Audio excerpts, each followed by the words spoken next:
Jessii Vee, and in today's video, as you can tell by the title, we're going to be talking about Sleepy Hollow and the Headless Horseman. Now, I have heard of the Headless Horseman entity all throughout my childhood, but I did not know how dark it actually got. But before I get started, I'm sure you're looking at all of the beautiful jewelry that I have on right now. Today's video is sponsored by Ita Love. This is a jewelry brand that has such unique, bold, gothic, beautiful pieces, all in my style. Each jewelry piece is handmade in sterling silver, and I picked out a bunch of pieces that I love, and I'm so excited to share it with you guys. So as you can see, I'm kind of layering my necklaces right now, which I love to do, and I love to wear silver jewelry pieces like this over black, but of course you can wear it any way that you like. I'm just a dark vampire queen. But this first piece is called Omen. It is a moth with spider webs. It has a skull and a sword. This one underneath it is called Daggers Drawn. I absolutely love it. It's a decorative sword design. It has snakes coming out the top. And then, as you can see, I have my sword earrings. They are called Live by the Sword. And as you can see, it is swords. It has hearts right on top of them. And of course, they look good with my sword necklace. Then I'm wearing this rose ring. It is called Rosy Disposition. And I love how this ring also has little thorns coming out from it. Now, these are the pieces that I chose to style today, but I also have a few other pieces that were sent to me. I have another necklace called Under My Spell. Then I have a bracelet called No Rose Without a Thorn. And then probably one of my favorites, this one is called Chopping Block. So all of these jewelry pieces are going to be linked down below for you by name, so you can go and check them out. And I also have a discount code for you guys to get 20% off Ita Love. The discount code is Jessie20. So I've put the link down below for you guys to go and check out this amazing jewelry brand. I know you guys will love everything that they have. There's so much to choose from. And thank you so much, Ita Love, for sponsoring today's video. I love my pieces. Alright guys, so let's talk about the dark origins of the Headless Horseman. The Headless Horseman is a mythical figure in English and American folklore since the Middle Ages. The most commonly known example of the Headless Horseman is from the American tale, The Legend of Sleepy Hollow by Washington Irving. Now, this story begins in Sleepy Hollow, New York, during the American Revolutionary War. Traditional folklore says that the Headless Horseman was a Hessian trooper who was killed during the Battle of White Plains in 1776. He was decapitated by an American cannonball, and his comrades hastily carried his body away. Eventually, they buried him in the cemetery of the Old Dutch Church of Sleepy Hollow, from which he rises as a malevolent ghost furiously seeking his lost head. Now, modern versions of this story says that on Halloween is when people see him, which is actually around the time that this battle took place. The Headless Horseman is traditionally depicted as a man upon horseback who is missing his head. Depending on the legend, the horseman is either carrying his head or is missing his head altogether and is searching for it. Now, if you guys have not seen the 1999 Sleepy Hollow movie by Tim Burton, stop this video right now, go watch it. Tim Burton is one of my favorite directors ever, and I'm so glad he made a movie covering this legend. It also has Johnny Depp in it, so it's pretty amazing. Okay, so let's talk about the Dullahan. So the Headless Horseman entity is very similar to the Headless Reapers, or an evil fairy known as the Dullahan. This is an Irish myth, and apparently they are heralds of death. So here is the legend about the Dullahan. Around midnight on certain Irish festivals or feast days, this wild and black-robed horseman may be observed riding a dark and snorting horse around the countryside. Dullahans are headless, and wherever one stops, a mortal's death soon follows. A Dullahan will stop its snorting horse before the door of a house, and it will shout the name of the person who is about to die, drawing forth their soul while they call them. And he may also stop at the very spot where a person is about to die. Those who watch from their windows to see him pass end up having a basin of blood thrown in their faces, or they're struck blind in one eye. So if you witness this headless creature calling out the name of the person who is about to die, you actually get a punishment just for looking at him, which is a basin of blood or being blinded. Both horrible things. Now, there's a man who actually documented his account of witnessing this creature, and this is a quote from what he says. "I saw the Dullahan myself, stopping on a hill late one evening just as the sun was setting. It was completely headless, but it held up its own head in its hand, and I heard it call out a name. I put my hand across my ears in case the name was my own, so I couldn't hear what it said. But when I looked again, it was gone. But shortly afterwards, there was a bad car accident on that very hill, and a young man was killed. It had been his name that the Dullahan was calling." Now, apparently, this fairy headless creature has a very limited power of speech. Its disembodied head is permitted to speak just once on each journey it undertakes, and then it only has the ability to call the name of the person person whose death it heralds. Now, the Dullahan is possessed by supernatural sight. By holding his severed head aloft, he can see for vast distances across the countryside, even on the darkest of all the nights. So using his power, he can spy on the house of the person who is about to die, no matter where in the world it is. In some parts of the country, the Dullahan drives a black coach instead of a horse. It's known as the coach a bower, and that actually means deaf or silent coach, so it's very, very quiet. You won't hear it coming. This is apparently drawn by 6 black horses, and it travels so fast that the friction created by its movements often sets on fire the bushes along the sides of the road. So here is how you can stop the Dullahan from coming to your house. It actually has a bunch of warnings of how you can protect yourself. On nights of Irish feast days, it is advisable to stay at home with the curtains drawn. They say particularly around the end of August, early September, and this is when the festival of Crom Dubh reputedly took place. I hope I'm saying that right, Crom Dubh?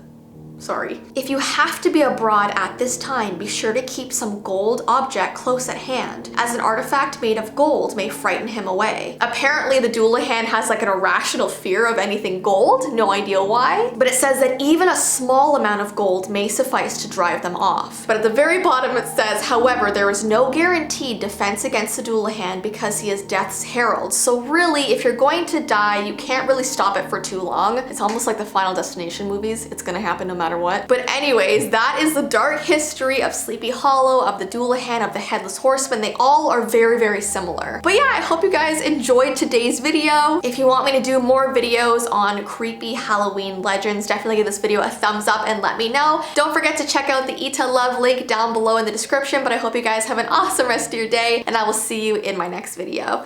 Bye!